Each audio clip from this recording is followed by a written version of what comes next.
من قبل لفي ضلال مبين وقال تعالى ما آتاكم الرسول فخذوه وما نهاكم عنه فانتهوا وقال رسول الله صلى الله عليه وسلم من أحب سنتي فقد أحبني ومن أحبني كان معي في الجنة وقال عليه الصلاة والسلام لا يؤمن أحدكم حتى أكون أحب إليه من والده وولده والناس أجمعين أو كما قال عليه الصلاة والسلام।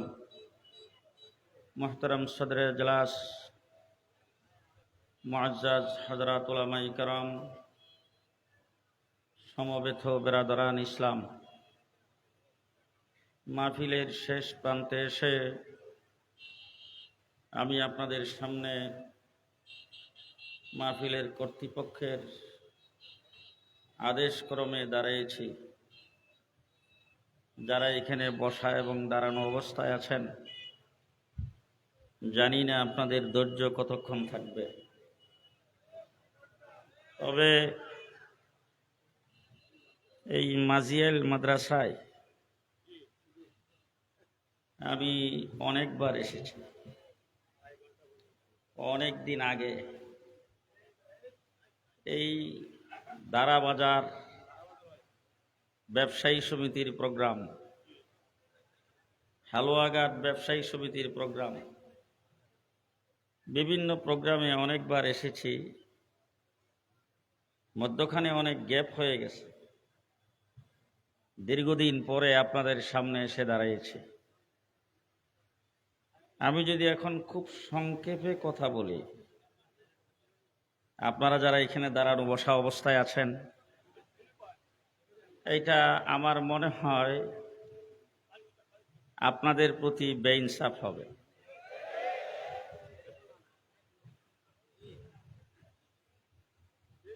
আবার যদি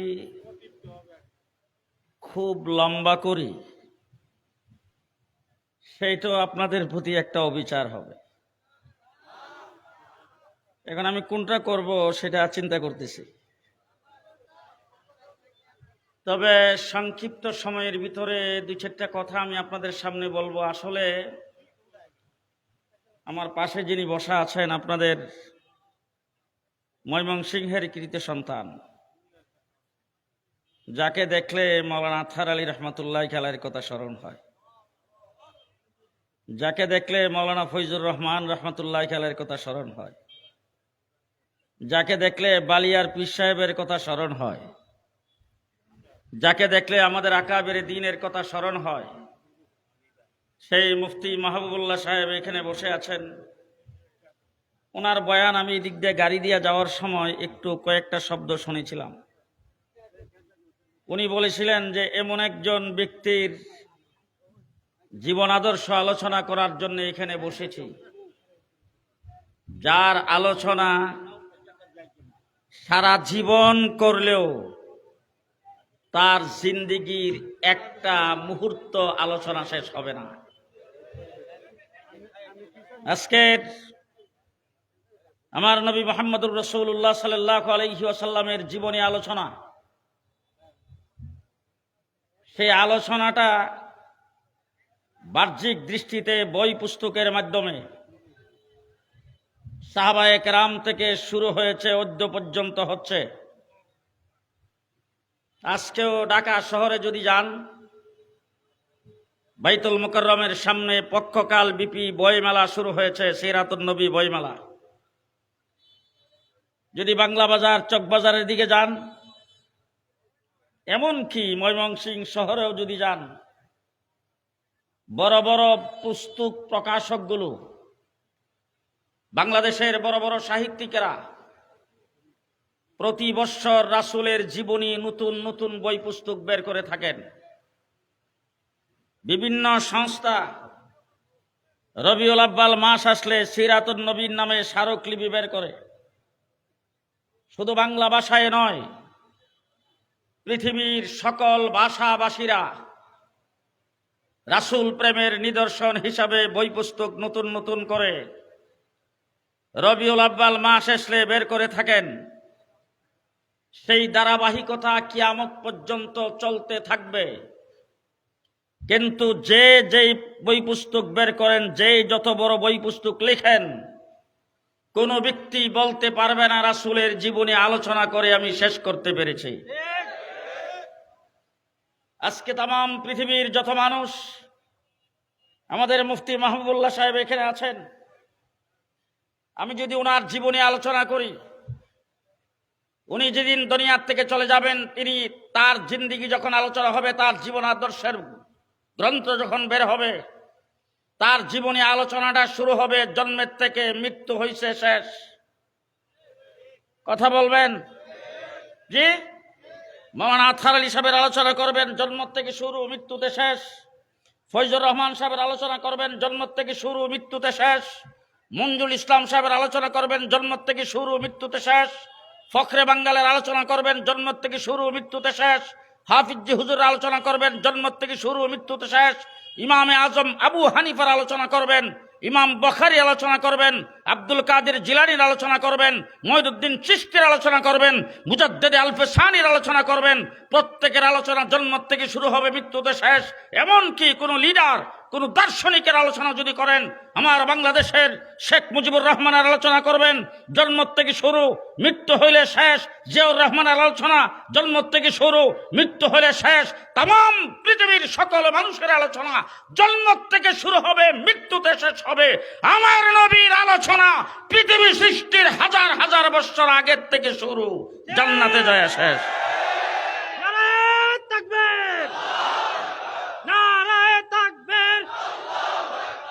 ইসলামের শত্রুরা মুহাম্মদুর রাসূলুল্লাহ সাল্লাল্লাহু আলাইহি ওয়াসাল্লামের আলোচনা কোথায় থেকে আলোচনা কে করেছেন? দৃষ্টান্ত স্বরূপ কোরআন শরীফের একটা সূরার নাম সূরা ইয়াসিন। আপনাদের ময়মনসিংহের কোরআনে আছে তো? আমি আমার ঢাকার কোরআন থেকে কথা বলতেছি। সূরার নাম সূরা ইয়াসিন, ফজিলতপূর্ণ সূরা।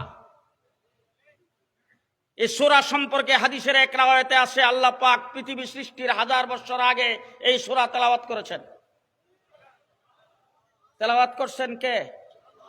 আস্তে করেন। আল্লাহ 2001 সালে। কত আগে?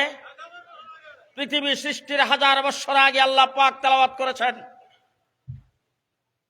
এখন আমি মুফতি মাহবুবুল্লাহ সাহেবকে সাক্ষী রেখে বলতে চাই, আল্লাহ তেলাওয়াত করেছেন, তার প্রথম আল্লাহ কি বলেছেন? সূরা ইয়াসিনের প্রথমে আল্লাহ বলছেন, ইয়াসিন ওয়াল কুরআনিল হাকিম ইন্নাকা লামিনাল মুরসালিন। মুহাম্মদুর রাসূলুল্লাহ সাল্লাল্লাহু আলাইহি ওয়াসাল্লাম, আমরা যেমন কোনো মানুষকে শখের বসে অনেক ধরনের নাম লইয়ে ডাক দেই। আমাকে কেউ দূর থেকে দেখলে বলে, এই লাঠিওয়ালা, কথা কয়।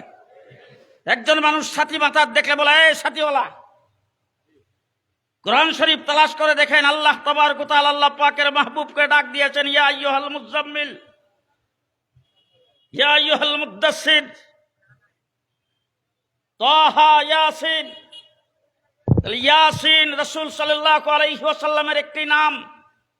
আল্লাহ পাক তাকে সম্বোধন করেছেন। আমি যদি ব্যাখ্যা এইভাবে করি, মুফতি মাহবুবুল্লাহ সাহেবের চাইতে ভালো সুন্দর করে করতে পারবেন, কিন্তু আমার ব্যাখ্যাটা আমি এইভাবে করতে চাই, ইয়াসিন, ও আমার মাহবুব, ওয়াল কুরআনিল হাকিম, হিকমতে পরিপূর্ণ কুরআনের কসম, ইন্নাকা লামিনাল মুরসালিন, নিশ্চয়ই আপনি রাসূলগণের মধ্যে শ্রেষ্ঠ রাসূল। এই কথাটা আল্লাহ পাক বলেছেন পৃথিবী সৃষ্টির হাজার বছর আগে। দৃষ্টান্ত স্বরূপ বলতে চাই, আমি এখন এই হুজুরকে সম্বোধন করে কথা বলবো। এখন আমি যদি উনাকে সম্বোধন করে কথা বলতে চাই, আমার উনাকে সম্বোধন করার শব্দটা কি হবে? আপনি। কি বলেন? আপনি। মুফতি মাহবুবুল্লাহ সাহেবকে সম্বোধন করে কথা বলবো, তিনি এখন এখানে উপস্থিত। আমি উনাকে সম্বোধন করে বলবো আপনি, ঠিক কিনা? উনি যদি ময়মনসিংহে থাকেন, উনাকে কি এখানে আমি আপনি বলে সম্বোধন করব, নাকি উনি? সে কথা বলেন। তাহলে আপনি শব্দটা বাংলা ভাষায় ব্যবহৃত হয় কোনো একজন ব্যক্তিকে সামনাসামনি সরাসরি সুনির্দিষ্ট সম্বোধন করলে সেই ক্ষেত্রে বাংলা ভাষায় ব্যবহার হয় আপনি আপনি। ঠিক মুফতি মাহবুবুল্লাহ সাহেবকে জিজ্ঞেস করে দেখেন, আরবি গ্রামারে আরবি ভাষায় আপনি, বাংলা ভাষায় আপনি, আরবি ভাষায় যদি সরাসরি সামনাসামনি কাউকে সম্বোধন করতে হয় সেই জায়গায় একটা অক্ষর ব্যবহৃত হয় কা কা কা। কথা বলেন, কথা বলেন। এবার 30 পারা কোরআনের মধ্যে একটু হাত দিয়ে দেখেন, আল্লাহ পাক আল্লাহর হাবিবকে যত জায়গায় সম্বোধন করেছেন সব জায়গায় বলেছেন কা কা, আপনি আপনি। ওমা আরসালনাকা ইন্না আরসালনাকা ফালানুওয়াল্লিয়ান্নাকা ফাওয়াল্লি ওয়াজহাকা ফালা ওয়া রাব্বিকা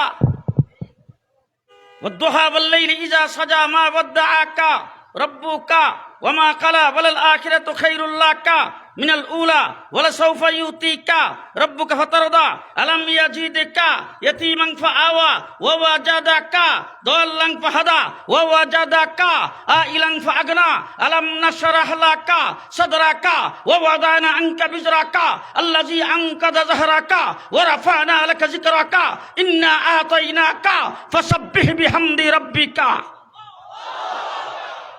30 পারা কোরআনের ভিতর আল্লাহ পাক বলছেন কা কা, আপনি আপনি। তাইলে আল্লাহ তাবারক ওয়া তাআলা বলছেন ইন্না কা লামিনাল মুরসালিন। পৃথিবী সৃষ্টির 1000 বছর আগে আল্লাহ পাকের সামনে আল্লাহর হাবিব তখন সামনে বসা ছিলেন, সরাসরি সম্বোধন করেছেন। তাইলে আলোচনা শুরু হয়েছে কখন থেকে? রবিউল আউয়ালের 12 তারিখ। কথা আসছে 2001 থেকে। জি, কখন থেকে শুরু? মুহাম্মদুর রাসূলুল্লাহ সাল্লাল্লাহু আলাইহি ওয়াসাল্লাম আল্লাহ পাক হযরত আদম আলাইহিস সালামকে তৈরি করে জান্নাতে রাখছেন। আদম আলাইহিস সালাম একদিন আল্লাহকে জিজ্ঞেস করেছেন, আল্লাহ, জান্নাতের ভিতরে আমি থাকতেছি, আমার কোনো সাথী সঙ্গী নাই, ভাই বেরাদর নাই, সাথে কেউ থাকার নাই, আমি একাই জান্নাতে থাকি। আমারে বানাইছেন আপনি একা, আমার সাথে কেউ বানান নাই, আমার আগে কেউ বানান নাই, এখন পর্যন্ত আমার সাথী সঙ্গী কেউ আসে নাই, তাহলে আমি একা, বানাইছেন আপনি। কিন্তু জান্নাতের ভিতরে যেই দিকে তাকায়, ডাইনে বামে সামনে পেছনে গাছ গাছালি সব জায়গার ভিতরে আপনার নামের সাথে একটা নাম দেখি লেখা।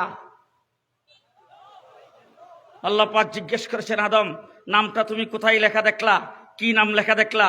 আল্লাহ পাকের দরবারে আদম আলাইহিস সালাম বলেন, কেন? আমি যখন আরশের নিচে ছিলাম, চোখ খুলে যখন তাকাইছি, আরশের মধ্যে দেখি বড় অক্ষরে লেখা লা ইলাহা ইল্লাল্লাহ, সাথে লেখা মুহাম্মাদুর রাসূলুল্লাহ। ফেরেশতারা যখন আমাকে জান্নাতের ভিতরে ঢুকাবেন, দেখি ফেরেশতাদের কপালে লেখা লা ইলাহা ইল্লাল্লাহ, সাথে লেখা মুহাম্মাদুর রাসূলুল্লাহ। আমি জান্নাতে এসে ঢুকবো, দেখি জান্নাতের গেটের মধ্যে লেখা লা ইলাহা ইল্লাল্লাহ, সাথে লেখা মুহাম্মাদুর রাসূলুল্লাহ। জান্নাতের ভিতরে ঢুকে দেখি জান্নাতের প্রত্যেকটি গাছের পাতায় পাতায় লেখা লা ইলাহা ইল্লাল্লাহ, সাথে মুহাম্মাদুর রাসূলুল্লাহ। জান্নাতের যত আসবাবপত্র, সমস্ত আসবাবপত্রের গায়ে লেখা লা ইলাহা ইল্লাল্লাহ, সাথে মুহাম্মাদুর রাসূলুল্লাহ। এ পর্যন্ত যত খাবার গ্রহণ করেছি সমস্ত খাবারের লেবেলের উপরে লেখা লা ইলাহা ইল্লাল্লাহ, সাথে মুহাম্মাদুর রাসূলুল্লাহ। এটা 12 গোলাপ বলের পরে যে আমার আল্লাহ পাক বলছেন, আদম, তুমি কি চিনতে পারো নাই? তুমি কি সে কে এখনো জানো নাই? আদম আলাইহিস সালাম বলেন, আমি তো এই কিতাব পড়ি নাই। আল্লাহ পাক ডাক দিয়া বলেন, আদম, তারে না বানাইলে তোমারও বানাইতাম না। যে আমার নবী মুহাম্মদুর রাসূলুল্লাহ সাল্লাল্লাহু আলাইহি ওয়াসাল্লাম সৃষ্টি জগতের মকসুদ, সৃষ্টি জগতের উদ্দেশ্যটা সবসময় পরে আসে, সবসময় পরে আসে। এবার আমি আপনাদেরকে একটা কথা দৃষ্টান্ত স্বরূপ বলতে চাই, মাইন্ড করবেন না। দৃষ্টান্ত স্বরূপ, দৃষ্টান্তটা আমারই দিয়েই দেই, কারণ মুফতি মাহবুবুল্লাহ সাহেব তো আমার আগে বয়ান করে ফেলছেন। উনি যদি বয়ান না করতেন তাহলে ওনারা দিয়া কইতাম। আজকে আপনারা এখানে ইত্তেফাকুল উলামা এই মাহফিলের ইন্তজাম করেছেন, কিছুক্ষণের জন্য মাইনা নেন, পরে বাদ দিয়ে দিয়েন। আমি আজকে আপনাদের মাহফিলে দাওয়াত কবুল করেছি, আমি আসব। আমার আগমনের উদ্দেশ্যে, আমার আগমন উপলক্ষে আজকের মাহফিল। আরে বাবা কিছুক্ষণের জন্য মানেন, পরে বাদ দিয়ে দিয়েন। আমি আসব, আমি আগমনের উদ্দেশ্যে এই মাহফিল, তাহলে আমি হইলাম এই মাহফিলের মকসুদ, এই মাহফিলের মূল উদ্দেশ্য। এবার জিজ্ঞেস করতে চাই, আমি আসছি আগে না প্যান্ডেল বানাইছেন আগে? জি, স্টেজটা তো আমি আসার পরে, স্টেজও আগে, মাইক লাগাইছেন তো আমি আসার পরে, মাইকও আগে, আপনারা আইছেন কি আমি আসার পরে না আগে? জি, আমি হইলাম এই মাহফিলের মূল উদ্দেশ্য, এই মাহফিলের মকসুদ। আমি আইসি পরে, প্যান্ডেল বানাইছেন আগে, আমি হইলাম মকসুদ। আমি আসছি পরে, স্টেজ বানাইছেন আগে। ঠিক তেমনি করে এই সৃষ্টি জগতের উদ্দেশ্য মকসুদ হলেন নবী মুহাম্মদুর রাসূলুল্লাহ। আসমান জমিন আল্লাহ পাক তৈরি করেছেন আগে, নবীকে পৃথিবীতে প্রেরণ করেছেন পরে, গাছ গাছালি দিয়া পৃথিবী সাজাইছেন আগে, মুহাম্মদকে পাঠাইছেন পরে। কথা বুঝাইতে পারলাম? জি, আমার ছেলের বিয়ার উলিমা, রাতের বেলা 2টার সময় আমি মাদ্রাসার ভিতরে ঢুকছি। পরের দিন সকালবেলা খানা পিনা, গাড়ি থামাইলাম, পরেই বাবুর্চি এসে আমাকে সালাম দিয়ে আমার সঙ্গে মুসাফা করলো। জিজ্ঞেস করলাম কি ব্যাপার, তোমাদের ইন্তজাম প্রস্তুতি কি? বলে হুজুর সব প্রস্তুতি সম্পূর্ণ, একটা জিনিসের মধ্যে আটকে আছি। কি ব্যাপার? বলে হুজুর এই মিষ্টি দ্রব্য কি খাওয়াইবেন, ফিন্নি, পায়েস না জর্দা? এটা আপনার ছেলেরা বলছে, এটা আব্বু আসলে বলবেন, আর আব্বু এই সমস্ত কিছু বাজার করে নিয়ে আসবেন। আমি তখন বললাম যে হ্যাঁ, জর্দা খাওয়াবো, তার জন্য চাউল, চিনি, রং যেটা যেটা লাগে আমি এগুলি কিনা গাড়ির ব্যাগ ডালায় রাখছি। কজ হুজুর এটা তাড়াতাড়ি দেন, এটা এখনই পাক করে নিতে হবে। আমি বললাম যে বাকি পাকশাক? বলে এগুলি হুজুর ফজরের পর থেকে শুরু করব, যাকে গরম গরম খাইতে পারে। মিষ্টি দ্রব্য রাত্রের বেলায় পাকাইলো, পাকায় বললো যে একটা রুম খালি করে দিতে হবে, এটার মধ্যে সরাইয়া রাখতে হবে, উপরে ফ্যান চালাই এটা ঠান্ডা হওয়ার জন্য। সকালবেলা ফজরের পরে যখন ঠান্ডা হবে তখন ফ্রিজে ঢোকাবেন। এবার আপনার আমার সাথে কথা বুঝা থাকলে ভালো করে বললেন, মিষ্টি দ্রব্য যেটা খাওয়াবো এটা পাক করলো কখন? সকলের আগে। বাকি রোস্ট, পোলাও, বিরিয়ানি পাক করলো কখন? পরে। এবার বলেন তো দেখি, পাক করছে মিষ্টিটা সকলের আগে, খাওয়ার টেবিলে পাঠাবে সকলের আগে না পরে? যে মুহাম্মদুর রাসূলুল্লাহ সাল্লাল্লাহু আলাইহি ওয়াসাল্লাম বলেছেন, আব্বালু মা খালাকাল্লাহু নূরি। আরেক হাদিসে রাসূল বলেছেন, আব্বালু মা খালাকাল্লাহু রূহি। রাসূলের রূহ, রাসূলের নূর আল্লাহ পাক তৈরি করেছেন সকলের আগে, পৃথিবীতে পাঠাইছেন সকলের পরে। আরেকটা কথা মনে হয়েছিল, বলবো? ভাত খান চাউলের না ধানের? হ্যাঁ, চাউলের ভাত। বলেন তো চাউল আগে না ধান আগে? যে দান আগে। আপনাদের হালুয়াঘাটেরও সিস্টেমটা এমনই হবে। আমার ব্রাহ্মণবাড়িয়ার সিস্টেম শুরু সময় যেটা দেখেছি, দানটারে আগে পানি দিয়া ভিজায়, ভিজায়া তারপর একটা খোলের মধ্যে চাপ দিয়া রাখে। 2-3 দিন চাপ দিয়া রাখার পরে বের হয় গেরা, গেরা বের হইলে খিচুড়ি পাক করে খায়। যে গেরা বের করছে, উদ্দেশ্য হইল চাউল, উদ্দেশ্য চাউল। এবার গেরাটারে নিয়ে ফালাইছে কাদা মাটিতে, এটারে বলে জ্বালা, উদ্দেশ্য হইল চাউল। জ্বালাটা একটু বড় হইছে, নিয়া ক্ষেতের মধ্যে লাইন ধরে লাগাইছে, উদ্দেশ্য চাউল। সার দিছে, গোবর দিছে, হুইটার দিছে, আগাছা পরিষ্কার করছে, উদ্দেশ্য হইল চাউল। ধানের শীষ ধরছে, উদ্দেশ্য চাউল। ক্ষেতের মধ্যে পাকছে, উদ্দেশ্য চাউল। আগে কাশি দিয়া কাটতো, এখন মেশিন দিয়া কাটছে, উদ্দেশ্য হইল চাউল। বাড়িতে নিয়ে আগে গরু দিয়া ফারাইতো, এখন মেশিন দিয়া চুরাইছে, উদ্দেশ্য হলো চাউল। পানিতে ভিজাইয়া সিদ্ধ করছে, উদ্দেশ্য হলো চাউল। রোদ্রে দিয়া শুকাইছে, উদ্দেশ্য হলো চাউল। মেশিনে ভাঙ্গে চাউল বের করছে। এর আগ পর্যন্ত যা করছে কোন উদ্দেশ্যে? জোরে কান। চাউলের উদ্দেশ্যে। চাউল আসলো কোন সময়? সবার শেষে। আদম আলাইহিস সালামকে আল্লাহ পাক কুদরতি হাতে বানাইছে, উদ্দেশ্য নবী মুহাম্মদুর রাসূলুল্লাহ আদমকে জান্নাতের ভিতরে ঢুকাইছে, উদ্দেশ্য নবী মুহাম্মদুর রাসূলুল্লাহ আদমকে জান্নাত থেকে দুনিয়াতে পাঠাইছে, উদ্দেশ্য নবী মুহাম্মদুর রাসূলুল্লাহ নূহ আলাইহিস সালামকে কিস্তিতে উঠাইছে, উদ্দেশ্য নবী মুহাম্মদুর রাসূলুল্লাহ ইব্রাহিম আলাইহিস সালামকে নমরুদের আগুন থেকে বাঁচাইছেন, উদ্দেশ্য নবী মুহাম্মদুর রাসূলুল্লাহ ঈসা আলাইহিস সালামকে কুয়ার থেকে উঠাইছে, উদ্দেশ্য নবী মুহাম্মদুর রাসূলুল্লাহ ইসমাঈল আলাইহিস সালামকে কুরবানি করেছেন, উদ্দেশ্য নবী মুহাম্মদুর রাসূলুল্লাহ ঈসা আলাইহিস সালামকে রূহুল্লাহ বানিয়েছেন, উদ্দেশ্য নবী মুহাম্মদুর রাসূলুল্লাহ মূসাকে কালিমুল্লাহ বানিয়েছেন, উদ্দেশ্য নবী মুহাম্মদুর রাসূলুল্লাহ যা কিছু আছে সব আমার নবীর উদ্দেশ্যে করেছেন। আমার রাসূল আসছেন পৃথিবীতে সকলের পরে। কথা কি বুঝাইতে পারতেছি? যা কিছু করছেন আল্লাহ পাক আমার নবীর উসিলাই করেছেন, তার উদ্দেশ্যে করেছেন, আমার নবীকে সকলের পরে পাঠাইছেন। এবার আপনাদের কাছে প্রশ্ন, চাউল যখন মেশিনে ভাঙ্গায় বের করে ফেলছেন, চাউলটা দিয়া দান বানান, চাউল থেকে দান যে ভিজায় রাখলে গেরা হইব তো, কাদা মাটিতে ফালাইলে জ্বালা হইব তো। চাউল হলো মূল উদ্দেশ্য।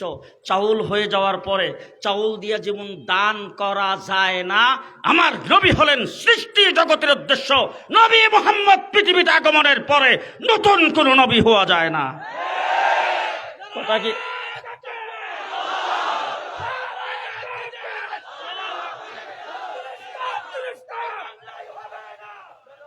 কথা কি আপনাদের বুঝাইতে পারতেছি? এবার জিজ্ঞেস করতে চাই, চাউল হয়ে যাওয়ার পরে চাউল দিয়া দান করা সম্ভব না? বলেন তো দেখি, ভাত পাক করা সম্ভব? খিচুড়ি, পোলাও, বিরিয়ানি, রেজালা সম্ভব না। বিরিয়ানি পাক করা সম্ভব, পোলাও পাক করা সম্ভব, খিচুড়ি পাক করা সম্ভব, পায়েস, ফিন্নি, জর্দা, গুড়ি কুটা, ফিডা বানানো সম্ভব? সম্ভব। খুব ভালো করে বুঝেন, চাউল হলো উদ্দেশ্য। চাউল হয়ে যাওয়ার পরে দান করা সম্ভব নয়। আমার নবী হলো উদ্দেশ্য। আমার নবী পৃথিবীতে আগমনের পরে নতুন কোনো নবী হওয়া সম্ভব নয়। কিন্তু চাউল যেমন উদ্দেশ্য, চাউল হয়ে যাওয়ার পরে চাউল দিয়া যেমন ভাত পাক করা যায়, ঠিক তেমনি করে আমার নবীর নবুয়তের ইলম থেকে মাওলানা গিয়াসউদ্দিন হওয়া যায়। চাউল হলো উদ্দেশ্য। চাউল হয়ে যাওয়ার পরে চাউল দিয়ে যেমন পোলাও পাক করা যায়, আমার নবীর নবুয়তের ইলম থেকে মুফতি মাহবুবুল্লাহ হওয়া যায়। চাউল হলো উদ্দেশ্য। চাউল দিয়ে যেমন পিঠা বানানো যায়, আমার নবীর নবুয়তের ইলম থেকে মুফতি ফজলুল হক আমিনী হওয়া যায়। চাউল হলো উদ্দেশ্য। চাউল দিয়ে যেমন ফিরনি পাক করা যায়, আমার নবীর নবুয়তের ইলম থেকে আল্লামা উলিপুরি হওয়া যায়, নবী হওয়া যায় না। নবী হওয়া, আলেম, মুফতি, মুহাদ্দিস, মুফাসসির, ফকিহ, ওলি, আবদাল, গাউস, কুতুব সব হওয়া যায়, নবী হওয়া যায় না। মুহাম্মদুর রাসূলুল্লাহ সাল্লাল্লাহু আলাইহি ওয়াসাল্লাম সৃষ্টির উদ্দেশ্য আল্লাহ পাক দুনিয়াতে সকলের পরে ফের দুনিয়াতে প্রেরণ করেছেন। তার নবুয়তি কিয়ামত পর্যন্ত চলবে। নতুন কোন নবীর আগমন হবে যদি কোনো ব্যক্তি নবী দাবি করেন। যে দলিল লাগবে না, দলিল ছাড়া বলেন দলিল ছাড়া কাফের। যদি কোনো ব্যক্তি নবুয়তির দাবি করে দলিল ছাড়া কাফের। তাকে যদি কেউ কাফের মনে না করে, তাকে যদি কেউ কাফের মনে না করে, সেও কাফের।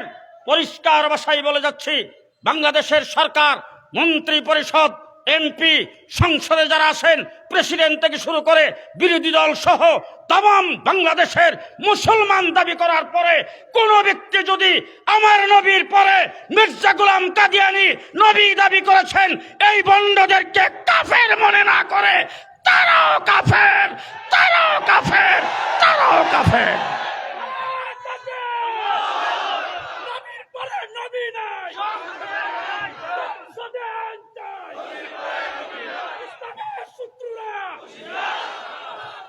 মুহাম্মদুর রাসূলুল্লাহ সাল্লাল্লাহু আলাইহি ওয়াসাল্লামের গোটা জিন্দেগি 3 ভাগে বিভক্ত। কয় ভাগ? আজকে মুখস্থ করে যাবেন। মিলাদুন নবী, সিরাতুন নবী, হায়াতুন নবী। মিলাদুন নবী, সিরাতুন নবী, হায়াতুন নবী। আমিও মায়ের পেটে ছিলাম, আমিও মায়ের পেটের থেকে ডেলিভারি হয়েছি, আমিও জন্মগ্রহণ করেছি। এটাকে বলা হয় মিলাদ। আমার রাসূল সাল্লাল্লাহু আলাইহি সাল্লামের মা নাই, আসমান থেকে পড়ছে। যে রাসূলও মায়ের পেটে ছিল, আস্তে ক, মায়ের পেটে ছিল। তবে একটি কথা জেনে রাখেন, খুব ভালো করে বলছি, মুফতি সাহেবকে সাক্ষী রেখে বলছি, আলেম ওলামায়ে কেরামকে সাক্ষী রেখে বলছি, আমি মায়ের পেটে ছিলাম, রাসূলও মায়ের পেটে ছিল। আমি যেমন ভাবে ডেলিভারি হয়ে দুনিয়াতে আসছি, রাসূলও এইভাবে ডেলিভারি হয়ে দুনিয়াতে আসছে। আমি মায়ের বুকের দুধ খেয়ে বড় হয়েছি, রাসূলও মায়ের দুধ খেয়ে বড় হয়েছে। আমার জীবন শৈশবকাল আসছিল, রাসূলেরও শৈশবকাল ছিল। আমি যেমন প্রস্রাব পায়খানা করি, রাসূলও প্রস্রাব পায়খানা করতেন। আমি যেমন খানা খাই, রাসূলও খানা খাইতেন। আমার যেমন ঘুম হয়, রাসূলের ঘুম হইতেন। আমার ঘুম না হইলে যেমন খারাপ লাগে, রাসূলের ঘুম না হইলে খারাপ লাগতো। আমার জীবন মাথা ব্যথা করে, রাসূলেরও মাথা ব্যথা করতেন। আমার জ্বর হয়, সর্দি হয়, কাশি হয়, রাসূলের রকম সর্দি কাশি হইতো। আমি যেমন ডাক্তারের ওষুধ খাই, রাসূলের ওষুধ ব্যবহার করেছেন মুহাম্মদুর রাসূলুল্লাহ সাল্লাল্লাহু আলাইহি ওয়াসাল্লাম। আমি একজন মানুষ হিসাবে আমার কার্যক্রম, আমার চলাফেরা, আমার স্বভাব, আমার উদ্দেশ্য, এই সব কিছু রাসূলেরও ছিল। ঠিক কিনা বলেন? তাইলে আমি এখন উলামায়ে কেরামকে সাক্ষী রেখে বলতে চাই, রাসূল আমাদের মধ্য থেকে একজন মানুষ। এটা সবাই কয় না। আমাদের মধ্য থেকে একজন, আস্তে কও, আমাদের মধ্য থেকে একজন মানুষ। আমি যেমন হাত লাড়া দেই, রাসূল হাত লাড়া দিত। আমি আঙ্গুল লাড়া দেই, রাসূল আঙ্গুল লাড়া দিত। আমি চোখ তুলে তাকাই, রাসূল চোখ তুলে তাকাইতো। আমার চোখ দিয়ে পানি আয়ে, রাসূলের চোখ দিয়ে জীবন আসে নাই। আমার মুখের ভিতরে থুথু, রাসূলের মুখের ভিতরে থুথু। আমি গরম লাগলে গাম আসে, রাসূলের জীবনও গামে নাই। রাসূলও গামতেন, রাসূলও গামতেন, কথা কয় না। আমার ঘাম আসে, রাসূলেরও ঘাম আসতো। আমি প্রস্রাব পায়খানা করি, রাসূলও প্রস্রাব পায়খানা করতো। আমি যেমন সর্দি করে, রাসূলের সর্দি করতো। আমার নাক দিয়ে পানি আসে, রাসূলের নাক দিয়ে পানি আসতো। আমার চোখ দিয়ে পানি আসে, রাসূলের চোখ দিয়ে পানি আসতো। আমার মুখের ভিতরে থুথু, রাসূলের মুখের ভিতরেও থুথু। আমাদের মধ্য থেকে একজন, ওই যে যারা উপরে তারা কয় না, আমাদের মধ্য থেকে একজন, বলেন বলেন, আমাদের মধ্য থেকে একজন মানুষ, কিন্তু আমাদের মতো মানুষ না। বলেন বলেন বলেন বলেন, আমাদের মধ্য থেকে একজন মানুষ, আমাদের মতো মানুষ না। তার কি প্রমাণ? আমি যখন মায়ের পেটে ছিলাম, তখন আমার মা তো ভালোভাবে খাইতে পারছে, ঘুম খুব ভালো হয়েছে। তাইলে আমি মায়ের পেটে ছিলাম, মার কষ্ট হয়েছে কিনা? আমার বিবির ঘরে যখন বাচ্চা, তখন বিবির কষ্ট হয়েছে কিনা? আমার মেয়ের ঘরে যখন সন্তান হয়, মেয়ের যখন মেয়ের পেটে যখন বাচ্চা, তখন মেয়ের কষ্ট হয় কিনা? তাহলে দুনিয়ার সমস্ত মহিলারা যখন পেটে বাচ্চা ধারণ করে, তখন তার কষ্ট হয়, ঠিক মতন ঘুমাইতে পারে না, ঠিক মতন খাইতে পারে না। আমার মা আমেনা, রাসূলের মা, তিনি বলছেন, আমি মুহাম্মদকে পেটে ধারণ করেছি, অন্যান্য মাদের মতো আমার কোনো কষ্ট হয় নাই। খুব ভালো করে বুঝবেন, আমাদের মধ্য থেকে একজন মানুষ, আমাদের মতো মানুষ না। খুব ভালো করে বুঝেন, আমি যখন ডেলিভারি হয়েছি, আমার সন্তান যখন ডেলিভারি হয়েছে, আমরা যখন মায়ের পেট থেকে জন্মগ্রহণ করেছি, আপনাদের হালুয়া ঘাটে বোধ হয় এমন ঘটনা ঘটে নাই যে সন্তান জন্ম দেওয়ার সময়, ডেলিভারির সময় মেয়ে মারা গেছে? জি। তাহলে এবার বলেন তো, ডেলিভারির সময় কষ্ট হয় কিনা? কষ্টের কারণে কাহারও সিজারে হয় কিনা বলেন? হয় কিনা বলেন?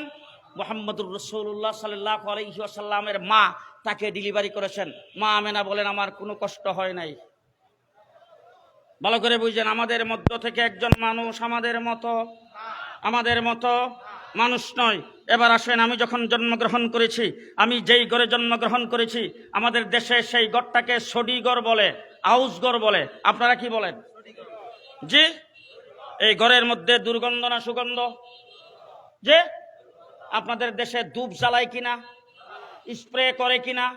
তাহলে আমি যেখানে জন্মগ্রহণ করেছি, যেই ঘরে জন্মগ্রহণ করেছি, এই ঘরের মধ্যে দুর্গন্ধ, স্প্রে করতে হয়, ধূপ জ্বালাইতে হয়। আমার রাসূল যেই ঘরে জন্মগ্রহণ করেছেন, ঘরটা মেশকে আম্বর চাইতে বেশি সুগন্ধিতে পরিণত হয়েছে।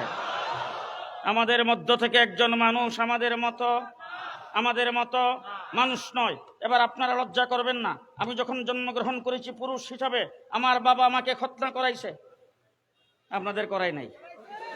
খতনা করাইছে কিনা? আমার নবী মুহাম্মদুর রাসূলুল্লাহ সাল্লাল্লাহু আলাইহি ওয়াসাল্লাম তিনি জন্মগ্রহণ করেছেন, মায়ের পেটের থেকে কে যেন খতনা করায়া ক্লিন করায়া বের করেছেন। আমাদের মধ্য থেকে একজন মানুষ আমাদের মতো মানুষ নয়। আমি যখন জন্মগ্রহণ করেছি আমার নাভির নার মায়ের নারের সাথে সংযোগ ছিল। দুনিয়াতে বিভূষ্ট হওয়ার পরে সেটাকে কাটতে হয়েছে।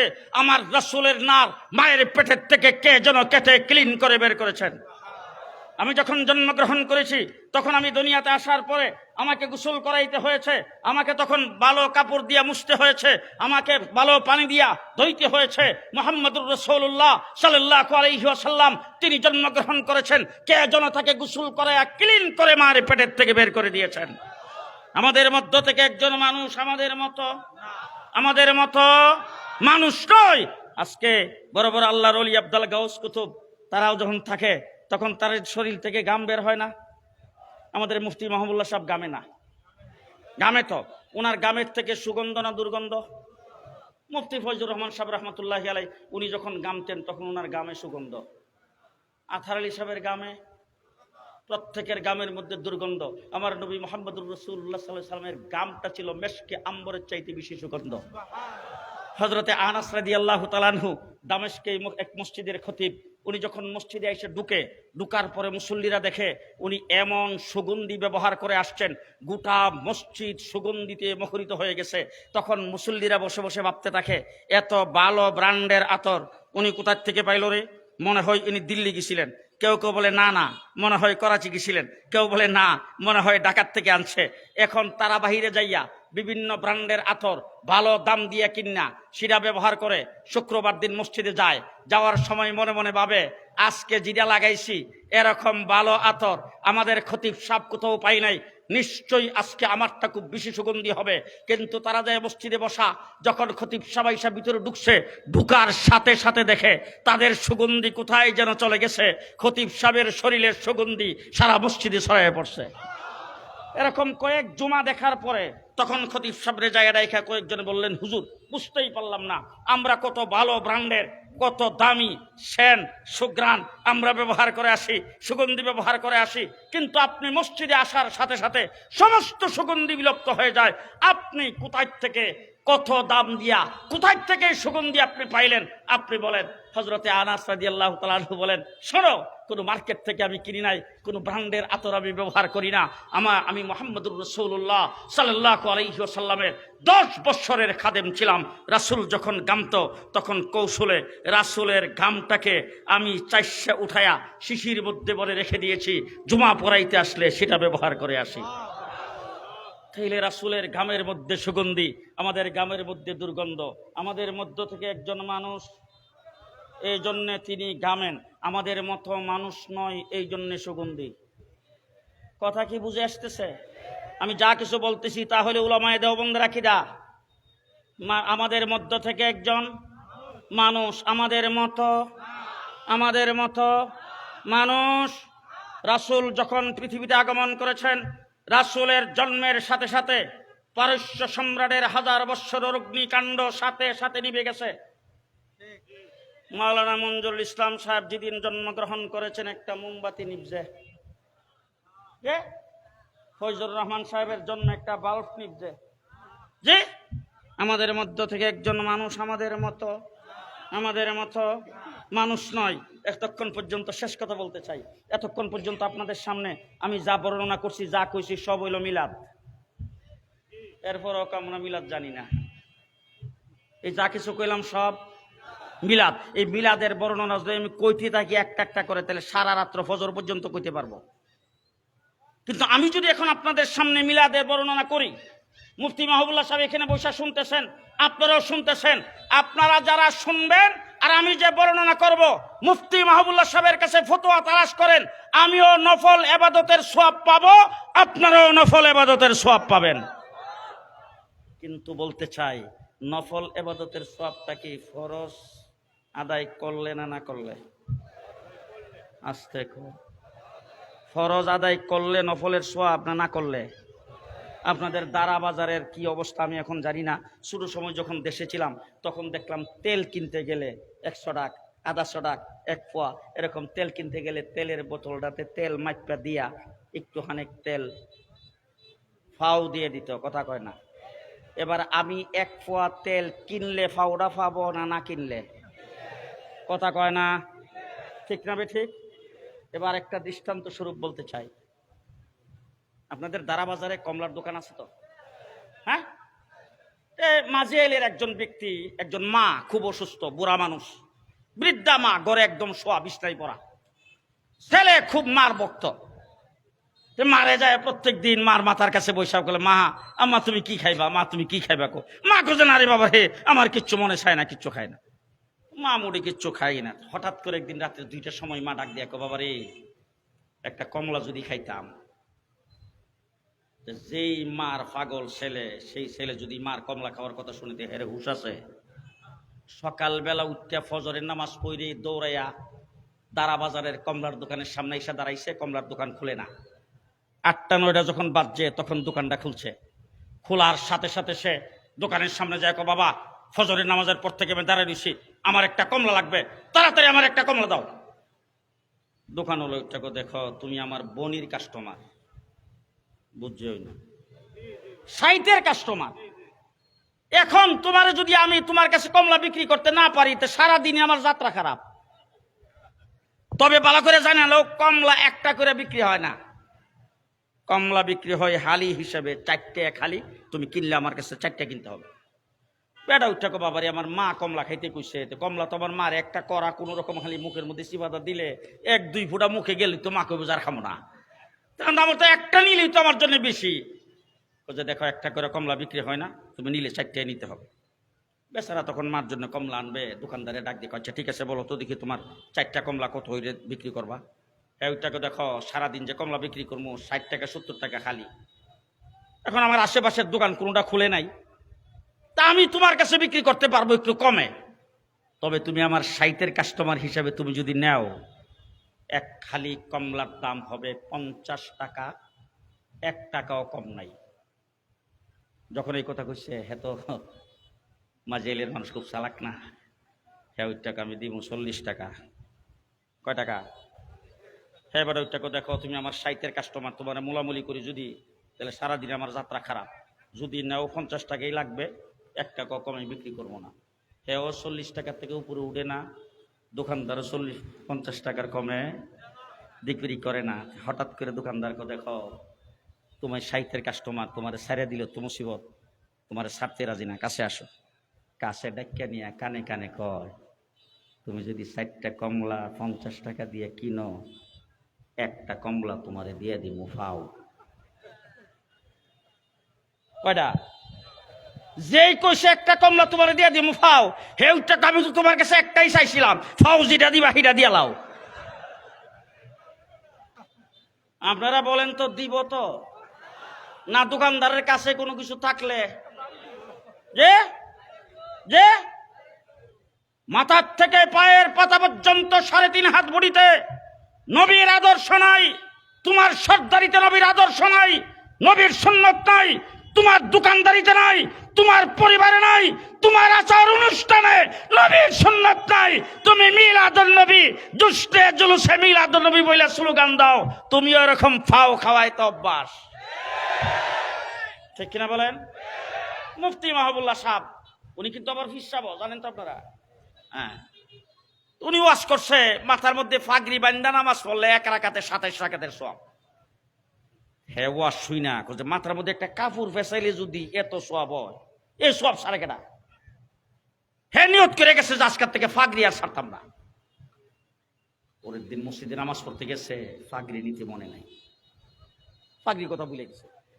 মসজিদে যায় দেখে নামাজ শুরু হয়ে গেছে, কয়েকজন কাতারে খাড়া, এর মধ্যে কয়েকজন মাথায় মধ্যে ফাগরি বান্ধা। ফাগরি দিকে কিরে কালখানা নিয়ত করছিলাম ফাগরি ছাড়া নামাজ পড়ো না।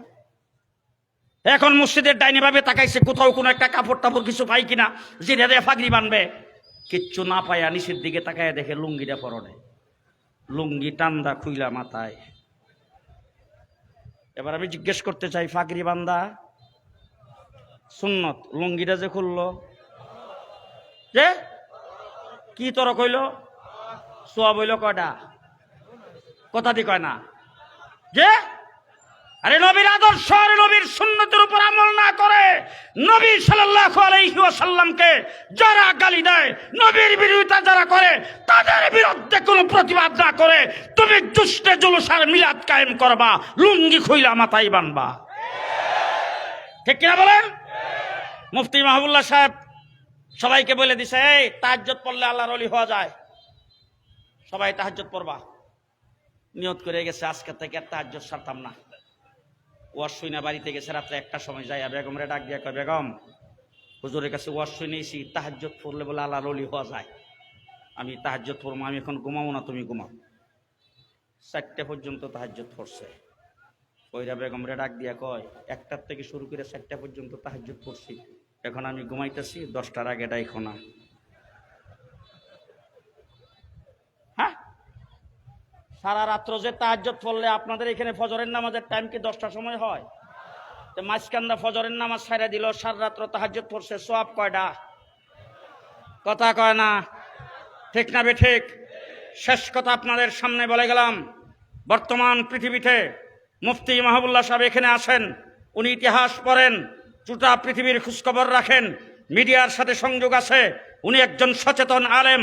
ওনাকে জিজ্ঞেস করে দেখেন, আমরাও কিছু লেখাপড়া করি, কিছু দেখাশোনা করি, গোটা পৃথিবীর অর্ধেকটা পৃথিবী ঘোরাফেরা করি। এবছরে এই মাত্র 10-12 দিন আগে লন্ডন থেকে আসছি, আমেরিকা গিয়েছিলাম, কানাডা গিয়েছিলাম, মধ্যপ্রাচ্য ঘোরাফেরা করেছি। গোটা পৃথিবী ঘুরে, গোটা পৃথিবীর চিত্র দেখে যেটা মনে হয়েছে, যেটা বুঝতে পেরেছি, যেটা ঐক্য এবং বিশ্বাস হয়েছে, আমার নবীর আদর্শ বর্তমান পৃথিবীতে কেউ যদি আগাগোড়া পালন করে থাকে, তার নাম উলামায়ে দেওবন্দ, উলামায়ে কওমিয়া। মুহাম্মদুর রাসূলুল্লাহ সাল্লাল্লাহু আলাইহি ওয়াসাল্লামের ইজ্জতের উপরে, তার রাসূলের সুন্নতের উপরে, রাসূলের দ্বীনের উপরে যেই দিক থেকে যত বড় শক্তি হোক, কোনো আঘাত আসছে আর আমরা চুপ করে বসে রয়েছি, ইতিহাস নাই। ঠিক কিনা বলেন? ঠিক কিনা বলেন?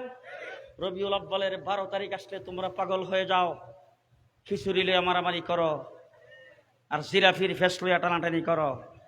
তসলিমা নাসরিন যখন কোরআন পরিবর্তনের কথা বলছিল, তোমাদেরকে দেখি নাই কোথাও। হাইকোর্ট থেকে যখন ফতোয়ার বিরুদ্ধে রায় দিয়েছে, তোমাদেরকে দেখি নাই। শিখা চিরন্তন জেলে যখন মানুষকে মুশরিক বানাইতে চেয়েছে, তোমাদেরকে রাস্তায় দেখি নাই।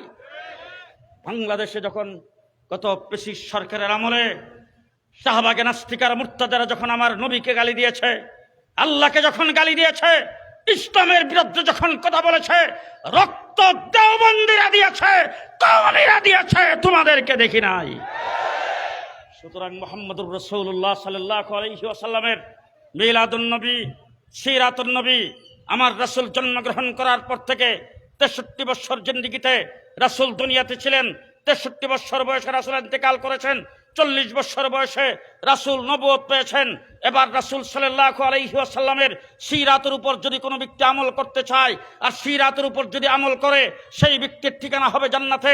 রাসূল বলেছেন, মান আহাব্বা সুন্নতি ফাকাত আহাব্বানি, আমাকে মহব্বতের দাবি করো, আমার সুন্নতকে মহব্বত করো। তাহলে সুন্নতকে যদি মহব্বত করতে চাই, মুফতি মাহবুবুল্লাহ সাহেবের মাথার দিকে তাকিয়ে দেখেন, তার মাথার চুল সুন্নতি, দাড়ি সুন্নতি, লেবাস সুন্নতি, তার কথাবার্তা সুন্নতি, তার চলাফেরা সুন্নতি, তার উযু গোসল সুন্নতি, তার যাবতীয় সবকিছু সুন্নতি। সুন্নতের উপর 24 ঘন্টা আমল করে, হাঁটতে সুন্নত, বইতে সুন্নত, উঠতে সুন্নত, দাঁড়াইতে সুন্নত, কথা বলতে সুন্নত, আত্মীয়তা করতে সুন্নত, বন্ধুত্ব করতে সুন্নত, সকল কাজে সুন্নতের উপর আমল করে যারা, তারাই হইল সত্যিকারের রাসূল প্রেমিক। কথা বলেন ঠিক কিনা? মুহাম্মদুর রাসূলুল্লাহ সাল্লাল্লাহু আলাইহি ওয়াসাল্লামকে ভালোবাসো। পরিষ্কার ভাষায় বলছি, আজকে যদি রাসূলের উপর কোনো দিক থেকে আক্রমণ আসে, উলামায়ে দেওবন্দ, উলামায়ে কওমিয়ার কথা ভালো করে জেনে রাখেন। দারা বাজারে আপনাদের মতো কোনো ব্যক্তি দারা বাজার আগমন করেছেন, বাড়ি তার একটু দূরে, আসার পরে কোনো কিছু কিনতে গেছেন, সেখানে কোনো ঝামেলার কারণে আপনাকে কোনো ব্যক্তি মাকে তুইলা গালি দিছে, বাপকে তুইলা গালি দিছে, আপনার রাগ আসবে কিনা? আপনার মাকে যদি কেউ গালি দেয়, বাবাকে যদি কেউ গালি দেয়, আপনার রাগ আসবে কিনা? আপনার রক্ত গরম হবে কিনা বলেন? এবার আপনার রক্ত গরম হয়েছে, আপনি রাগ হয়েছেন, কিন্তু আপনি সেই লোকটার দুধটার মধ্যে টান দিয়ে ধরবেন, তার কালারের মধ্যে টান দিয়ে ধরবেন, তাকে একটা মারবেন। মারবার আগে আপনি 7 বার চিন্তা করবেন, আমার বাড়ি এখান থেকে একটু দূরে, আমি তারে যদি মারি পরে। কথা বলেন, কথা বলেন। আমার কথা আমি বলছি, আমি এখানে আসছি, আমাকে যদি কোনো ব্যক্তি গালি দেয়, আমার মা বাপকে তুলে যদি গালি দেয়, আমি তখন দেখব হালুয়া গাঠে তার বিরুদ্ধে আমি কথা বলে তাকে ধরে তার সাথে পারবো কিনা। যদি না পারি তাইলে সুবুর করে মাথা নত করে চলে যাব, ঠিক কিনা বে ঠিক? এবার জিজ্ঞেস করতে চাই, আপনার বাড়ি যেখানেই হোক, আপনার সাথে কোনো লোক থাকুক আর না থাকুক, রাসূলরে যদি দারা বাজারে কেউ গালি দেয়, আমার কথা আমি বলতে চাই, আমার জীবন থাকবে আর যাবে সেটা চিন্তা করব না, তার জিহ্বা টেনে ছিঁড়ে ফেলবো। তার নাম উলামায়ে দেওবন্দ, ঠিক না বে ঠিক? ঠিক না বে ঠিক? শেষ কথা আপনাদের সামনে বলতে চাই, আজকে ইত্তেফাকুল উলামা এই সম্মেলনের আয়োজন করেছেন, দারাবাজার মাদ্রাসাওয়ালারা সেই সংগঠনের সাথে নাই। এই যে বৈশা রয়েছে এই লোকটা আছে তো, কথা আসতে কর, আছে তো? এই যে স্টেজের মধ্যে বসা হক্কানি, হক ও হক্কানিয়তের আলমবরদার উলামায়ে কেরাম, মুফতি মাহবুবুল্লাহ সাহেব 1 ঘন্টার উপরে বয়ান করেছেন, আবার এখানে বসে আছেন এই সমস্ত উলামায়ে কেরাম যেই সংগঠনের নেতৃত্ব দিচ্ছে, এই সংগঠনের পক্ষ থেকে নবীর সুন্নতের কথা, নবীর ভালোবাসার কথা যেইভাবে বলবে সেইভাবে কে কে মানতে রাজি আছেন? হাত তুলে দেখান। আছেন এই সংগঠনের সাথে? আছেন? আল্লাহ কবুল মঞ্জুর করুক। জোরে বলেন আমিন, আরো জোরে বলেন আমিন। দারাবাজার মাদ্রাসার মুহতামিম সাহেব এখানে বসে আছেন, মৌলানা নজরুল সাহেব বসা আছে, আরো আমার জমিয়তুল উলামা ইসলামের সভাপতি সেক্রেটারি আরো অনেকেই বসা। এখানে আসছি পরে কাগজ সিলিপ লিখে আমার পকেট ভরে লিছে। ব্যাপারটা কি হুজুর, ইমুক মাদ্রাসায় দাওয়াত, হিমুক মাদ্রাসায় খতমে বাখারি, হিমুক মাদ্রাসায় বাৎসরিক সভা, আপনারা উদ্দিন আসলেন কো?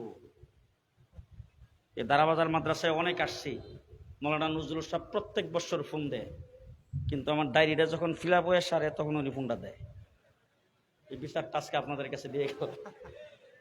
ইনশাআল্লাহ আল্লাহ যদি হায়াতে বাঁচায় রাখে,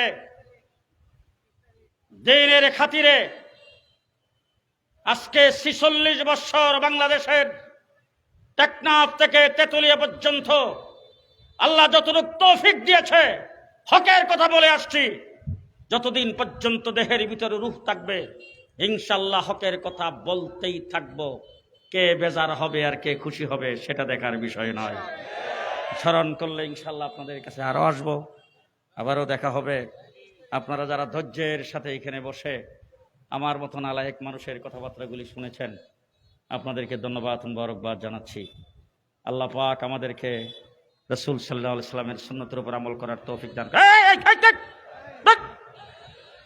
মুফতি মাহবুবুল্লাহ সাহেব, আপনাদের এই ময়মনসিংহের উলামায়ে কেরামের রাহবার, উনি স্টেজে বসা আছেন, আখিরি মোনাজাত করবেন। মোনাজাত করে তারপরে উঠবেন, একজন উঠবেন না। এই মাইক এখানে দাও, মাইকটা এখানে দেন।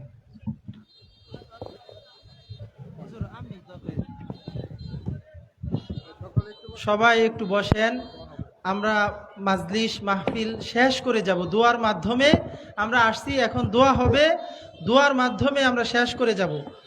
নাজেম সাহেব হুজুরের দোয়া করার কথা ছিল, কিন্তু উনি বলতেছেন যে মাহবুবুল্লাহ সাহেব হুজুর উনি দোয়া করবেন। জি হুজুর কিছু বলেন। সম্মানিত উপস্থিতি, মাজিয়াল মাদ্রাসা সভা 20শে ডিসেম্বর, মাজিয়াল মাদ্রাসা সভার 20শে ডিসেম্বর, এই যে জুনায়েদ আল হাবিব সাহেব উনাকে আমি দাওয়াত দিছি, উনি ইনশাল্লাহ আসবেন। হ্যাঁ, উনি মাজিয়াল মাদ্রাসা সভা 20শে ডিসেম্বর, উনি দাওয়াত রাখবেন ইনশাল্লাহ, ওনাকে দাওয়াত দিচ্ছি। জি, সম্মানিত উপস্থিতি, আমরা একটা এলান শুনি। আগামী 87 সালে 12ই রবিউল আওয়াল এখানেই অনুষ্ঠিত হবে। আজকের দাওয়াতি মেহমান যিনারা আছেন, আমরা আশাবাদী ওনাদের কাছে। হয়তোবা আমরা পরিপূর্ণ তৃপ্তি মোতাবেক বয়ান শুনতে পারি নাই, বিদায়ী আমরা